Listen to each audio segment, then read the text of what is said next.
Friends, శుక్రవారం నాడు మా హస్బెండ్ పూజ చేస్తున్నాడు. అలా అమావాస్య అంట ఫ్రెండ్.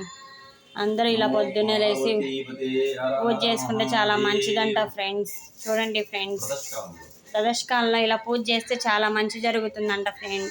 8 కల్లా మా ఇంట్లో పూజ కూడా అయిపోయింది. చూడండి ఫ్రెండ్స్, మా దేవుణ్ణి చూడండి ఫ్రెండ్స్.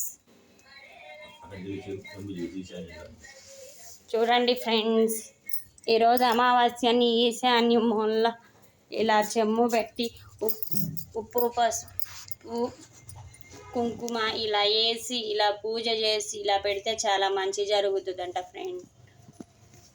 ఇది కూడా మా హస్బెండే చేశాడు ఫ్రెండ్. అదిగో చూడండి ఫ్రెండ్స్ ఎలా చేశారా. మీరు కూడా అలా చేసుకోండి ఫ్రెండ్, చాలా మంచి జరుగుతుందంట. Okay friend, bye.